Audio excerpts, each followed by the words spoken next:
sommaire de cette édition en religion, nous allons parler dans ce journal de l'église Puissance de la foi dirigée par le prophète Ézéchiel Sia qui a célébré le Seigneur à l'occasion de la Pâque. L'œuvre Les pierres taillées pour sa gloire, une œuvre écrite et dédicacée officiellement ce samedi 7 avril 2018 à l'église évangélique La Majestueuse à Abidjan-Riviera. En société, un hommage a été rendu au maire du plateau Noël Akosi Benjo ce samedi 14 avril par les femmes Hatchan. L'actualité africaine est marquée dans ce journal par le Mali où de faux casques bleus attaquent un camp de l'ONU à Tombouctou. Actualité internationale, France et Allemagne, des centaines de vols annulés. Le président de la France, Emmanuel Macron, justifie les frappes légitimes et réussies en Syrie. Mesdames et messieurs, merci encore de choisir le Blessing Channel et bienvenue dans cette édition d'information que nous ouvrons par la religion en Côte d'Ivoire à l'occasion de la Pâque. Les fidèles de l'église évangélique Puissance de la foi du prophète Ézéchiel Sia ont célébré le Seigneur au cours d'un culte spécial. L'homme de Dieu a développé les thèmes l'amour et le pardon. Suivant ce reportage.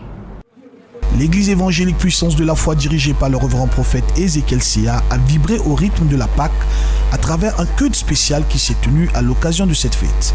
Plusieurs prestations des différents groupes musicaux communautaires étaient de la partie avec comme chanteur spécial invité Bella Dorcas.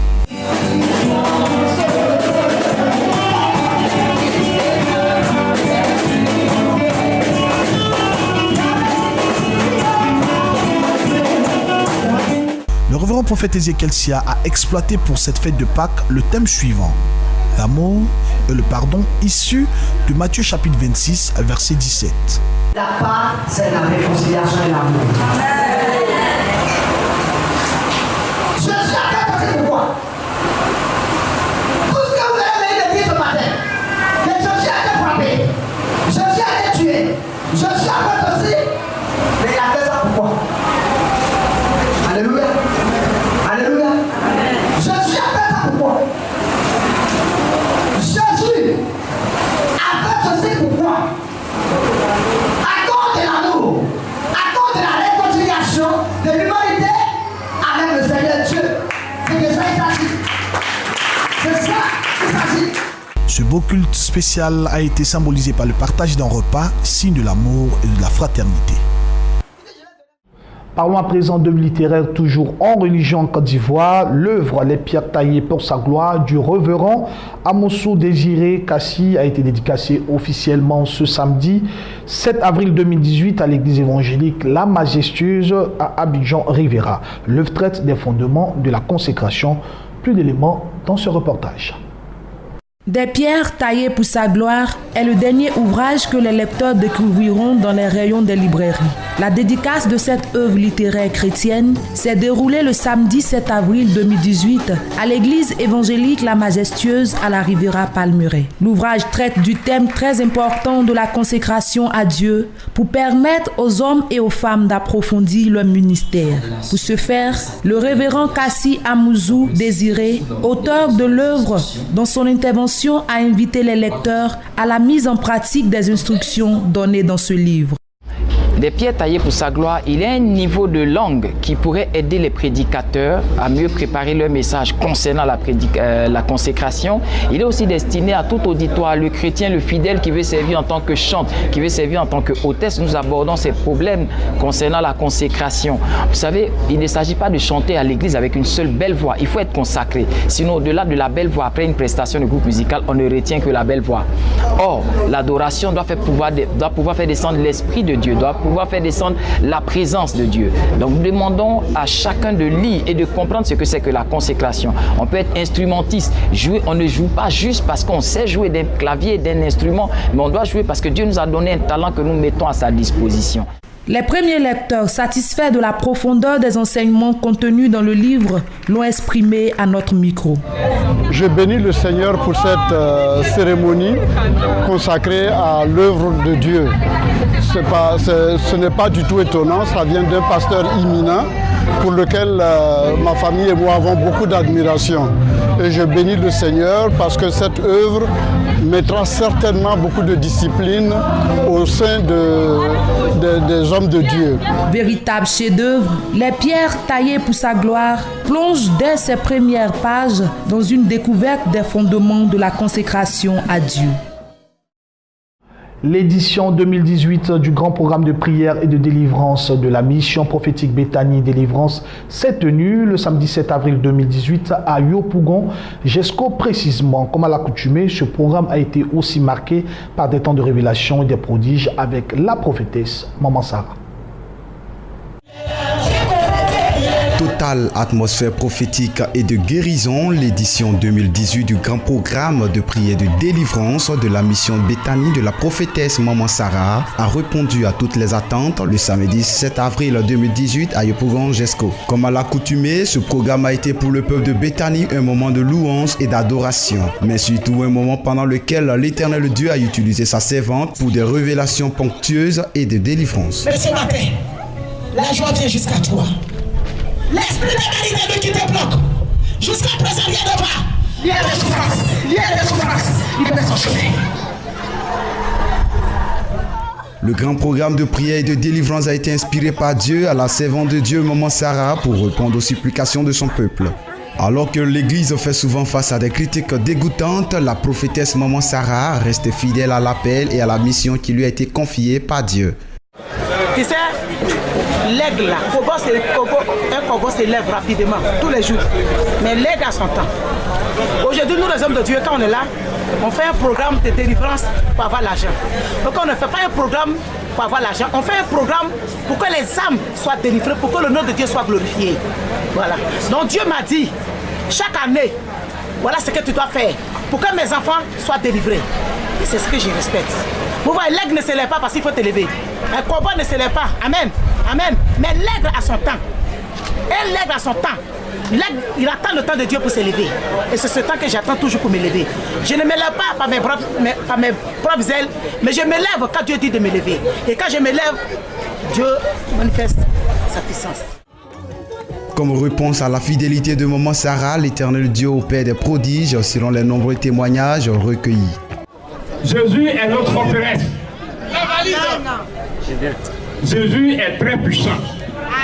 Il vient de démontrer sa puissance encore cette fois-ci. Et je me dis que je suis libéré avec ma famille, mon épouse et mes enfants. J'ai dit qu'on a mis pied ici, on est libéré. Totalement, on est délivré. Ce grand programme de prière et de délivrance prend fin sur une note de gaieté. Vive l'édition 2019. L'église à Réveil International Le Rocher de Diokwe a célébré dans la ferveur totale de la fête des Pâques ce moment de reconnaissance à l'Éternel. Les fidèles chrétiens ont été invités à demeurer dans la foi en Jésus-Christ, le ressuscité. Suivant.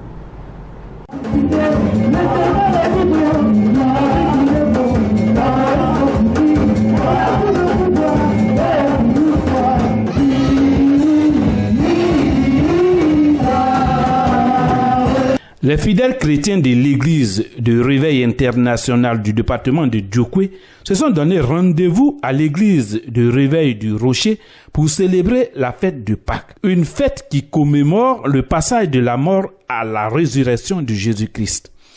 Venus des villages environnants de la ville, les fidèles chrétiens dès 20h ont envahi le temple Le Rocher pour la veillée pascale. Au cours de cette nuit, Blaise Stéphane, pasteur en second de l'église, a édifié les fidèles venus nombreux sur le parcours de la mort à la vie de Jésus-Christ. Dans sa prédication, il a indiqué aux fidèles que Jésus-Christ est l'agneau qui a ôté le péché de l'humanité. Le révérend Soir Paul Denis, pasteur principal de l'église, a pour sa part exhorté les fidèles chrétiens à demeurer dans la foi car Jésus-Christ est sorti vainqueur du tombeau. Jésus-Christ est ressuscité. Il n'est pas resté dans le tombeau. S'il reste dans le tombeau aujourd'hui, nous chrétiens, tout ce que nous allons dire n'aura pas de sens. Parce qu'il est enfermé, il est resté là-bas. Nous voyons dans ce monde-là beaucoup de personnes qui sont mortes, des renommés. Quand on parle de Bouddha, on parle de Hitler, plusieurs personnes sont mortes, ils ont été enterrés, ils ne sont pas sortis. Mais quant à notre Seigneur Jésus-Christ de Nazareth, il est sorti vainqueur du tombeau. Raison pour laquelle nous pouvons prêcher. Et si Christ n'est pas ressuscité, notre prédication n'aura pas de sens. Mais Jésus-Christ est ressuscité, il est revenu à la vie. L'homme de Dieu a par ailleurs invité les fidèles chrétiens à adopter un comportement digne d'un croyant, afin que Dieu, le Tout-Puissant, leur accorde grâce et bénédiction. Le groupe musical de l'Église a égayé les fidèles chrétiens à travers des chants à la gloire du Seigneur.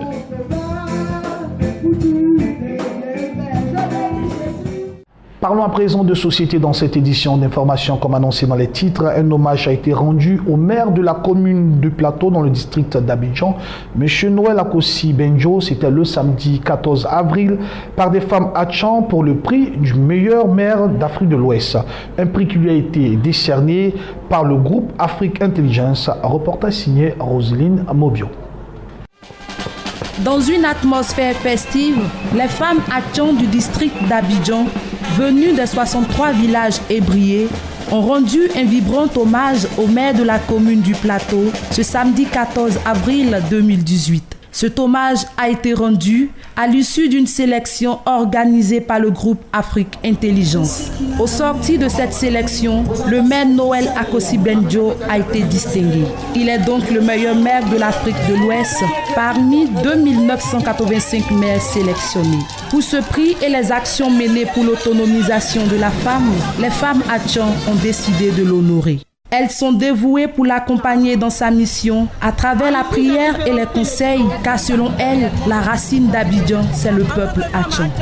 C'est un honneur qui nous revient à toutes les femmes Hatchan d'avoir un fils qui représente l'Afrique de l'Ouest en premier magistrat. Et de surcroît, nous attendons que nos frères Hatchan se serrent les coudes pour que les villes et les communes de nos villages soient dirigées par des maires Hatchan. Parce que vous savez, des communes, les gens ne sont pas c'est pas leur région, ils délaissent la commune. Dans ses propos, l'élu du jour, le maire Noël Akossi Benjo, a exprimé sa reconnaissance à l'égard de ces femmes Hatchan et a insisté sur le rôle de la femme dans la famille et dans la société. Danse, sketch et remise de cadeaux ont permis de clore cette cérémonie d'hommage.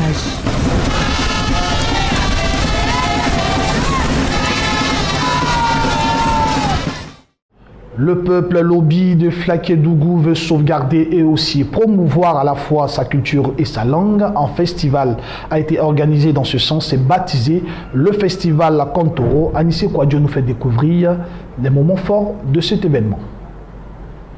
Le village de Flaké-Dougou, composé d'une grande communauté de Lobi, a célébré la 2e édition du Kontoro Festival. Thème, cohésion sociale et paix pour un développement durable dans le Zanzan.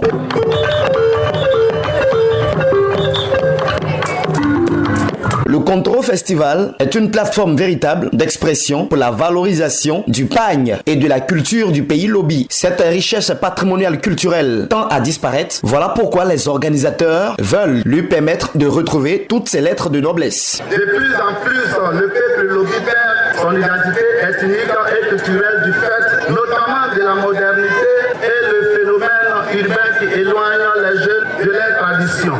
Il convient d'agir à la sauvegarde du patrimoine culturel de ce peuple. Plusieurs autorités ont pris une part active dans la tenue de l'organisation de la 2e édition du Kontoro Festival pour déboucher sur un pôle économique assez puissant. Monsieur Tichiré, conseiller spécial du président du conseil régional du Bunkane, a relevé toute la pertinence de l'organisation du Kontoro Festival. Conscient donc de la perte de nos valeurs traditionnelles, la jeunesse de Flaké a décidé de revaloriser ce pagne. Votre présence est le témoignage de votre adhésion à ce projet. Parrain de l'événement, le ministre Kobena Kwasi Adjoumani a saisi cette tribune pour inviter toute la région à parler le langage de l'unité pour aboutir au développement. Chers parents, c'est l'union qui fait la force. Que les uns et les autres se tiennent la main pour parler de développement. Vivement que tous comprennent que nous avons besoin d'être soudés, nous avons besoin d'être ensemble. Plusieurs artistes, les danses et les chants du pays Lobi ont été fortement appréciés par les populations qui attendent vivement l'édition 2019. S'il vous plaît, le second micro. Ah oui. Le micro.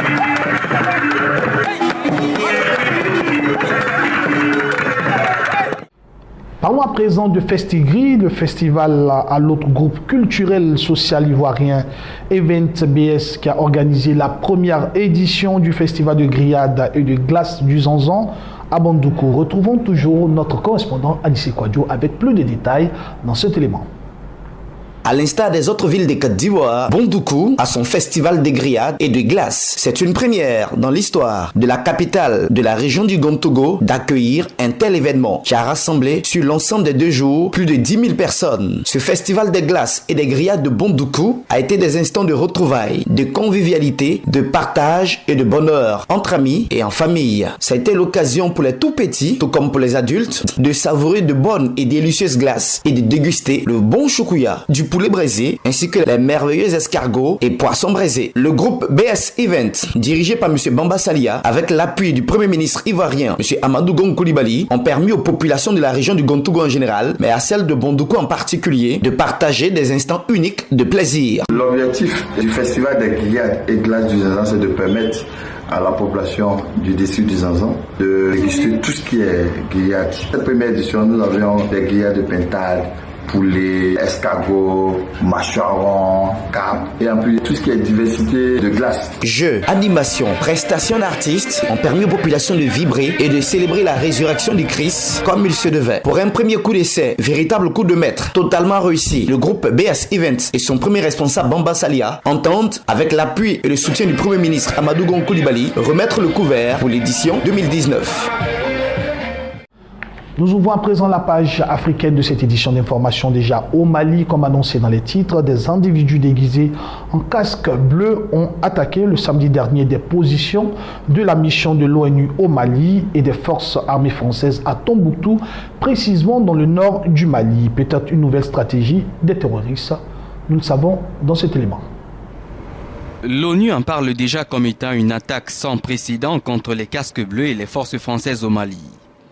Des camps de la MINUSMA et de la force Barkhane à Tombouctou ont été la cible samedi d'une attaque qui a fait au moins 1 mort et une vingtaine de blessés, perpétrée par des individus déguisés en casque bleu. L'assaut s'est produit sur le site aéroportuaire de cette ville du nord du Mali, où sont cantonnés des soldats de la MINUSMA et des hommes de l'opération française Barkhane. Alors que les 2 camps essuyaient une dizaine de tirs de roquettes, des hommes portant des casques bleus ont tenté de s'infiltrer dans la zone militaire à bord de 2 véhicules piégés, a précisé dans un communiqué le ministère malien de la Sécurité. Selon la MINUSMA, un de ces casques bleus a été tué lors d'échanges de tirs. Une dizaine d'autres ont été blessés. Le ministère malien a indiqué que l'attaque avait également fait une dizaine de blessés côté Barkhane, au terme de plus de 4 heures de combat. La MINUSMA, qui compte environ 12 500 militaires et policiers, est actuellement la mission de maintien de la paix de l'ONU la plus coûteuse en vies humaines. Direction à présent le Nigeria. En 4 ans, 1 million de jeunes filles ont été enlevées dans ce pays par Boko Haram. Une marche a été effectuée par les parents des victimes pour dénoncer l'insécurité et aussi pointer du doigt la responsabilité des autorités nigérianes. Le 14 avril 2018, cela faisait 4 ans que les 276 lycéennes de Chibok ont été enlevées dans l'état de Borno, au nord-est du Nigeria, par Boko Haram. Des groupes de la société civile, des défenseurs des droits de l'homme, membres de la communauté diplomatique et des parents des filles enlevées ont commémoré l'événement. Cela fait 4 ans que je n'ai pas vu ma fille. Je pensais qu'ils les ramèneraient l'année dernière, mais ils ne l'ont pas fait. C'est vraiment traumatisant. J'espère encore que peut-être avant l'année prochaine, cela sera fait. Pour certains, l'élite politique nigériane doit être tenue responsable de l'insécurité et de la corruption dans le pays. L'élite politique de ce pays n'a rien fait d'autre que de tirer profit de cette pauvreté, de cette mauvaise éducation de la majorité des Nigériens. Ceux qui cherchent à faire de la politique d'exclusion dans ce pays ne sont souvent pas exclus quand ils se réunissent sur l'autel de la corruption. Ils parlent une même langue qu'on appelle le mauvais leadership et la mauvaise gouvernance. Pour Tunde Bakari, les jeunes filles sont aujourd'hui constamment menacées au Nigeria. Elles sont soit exploitées par la société, soit kidnappées par des terroristes ou violées par des hommes incultes.